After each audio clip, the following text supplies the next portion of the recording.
Guys, இவனை பற்றி இப்போ தான் எனக்கு தெரியும். இவனுக்கு எழுத படிக்க தெரியாதான், ஏபிசிடி கூட தெரியாதான். ஆனால் எப்படி தான் எல்லாத்தையும் சேட் பண்ணி ஏமாத்துறான்னு எனக்கு தெரியல.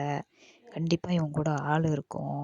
யாரோ இவனுக்கு உதவி செய்கிறாங்க, சேட் பண்ணி கொடுக்குறாங்க, பேசி கொடுக்குறாங்க, எல்லாமே செய்கிறாங்க. அதனால் இவன் சொன்னாங்க பிள்ளைங்களை வந்து டிக்டாக்ல பூந்து அவங்கள்ட்ட சேட் பண்ணி நீங்கள் அழகாக இருக்கீங்க அப்படின்னு எல்லாம் இது பண்ணி ஆளுங்களை ஏமாத்துறான். நல்லா காசு வசதி அந்த மாதிரி உள்ளவங்கள பிள்ளைங்களா பார்க்குறான். வந்து பழகி அவங்களுக்குள்ள காசெல்லாம் எடுத்துகிட்டு போயிடறான். கேர்ள்ஸ், தயவு செய்து நம்பாதீங்க. அவன் டிக்டாக்ல பயங்கரமாக வந்து எல்லாத்திட்டையும் பேசுவான், இம்ப்ரெஸ் பண்ணுவான். ஆனால் காசெல்லாம் சுரண்டிடுவான். சரியா? அவங்க அப்பா வந்து அஸ்காவில் வேலை செஞ்சாராம். அவங்க அம்மா வந்து ஹவுஸ் ஒய்ஃபான். என்ன கதைன்னு எனக்கு தெரியாது. சரியா? எனக்கு என்னமோ இது கூட யாரோ இருக்கிறாங்க, எல்லாம் எழுதி கொடுக்குறாங்க, எல்லாம் சொல்லி கொடுக்குறாங்க. எனக்கு என்னமோ ஸ்கேமர் மாதிரி இருக்குது இவனை பார்த்தா. இவனை பார்த்தீங்கன்னா தயவு செய்து அலர்ட்டாக இருங்க.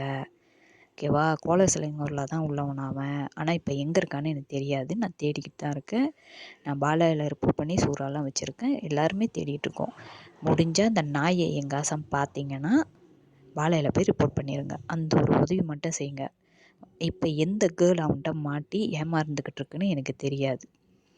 ஓகேவா? நான் உண்மையாகவே சொல்கிறேன், ரொம்ப பாதிக்கப்பட்டுட்டேன். அவனால் என் காசு எல்லாத்தையும் நான் இழந்து ரொம்ப கஷ்டப்பட்டுக்கிட்டு இருக்கேன். சரிங்களா?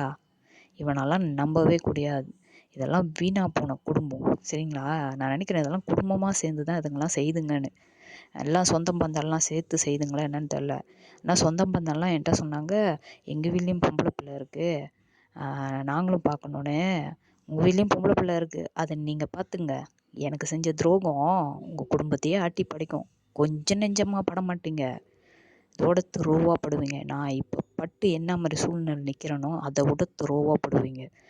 சாபத்தில் பொம்பளை சாபம் தாண்டா முக்கியமாக படுவீங்க. நீங்கள்லாம் படுவீங்க.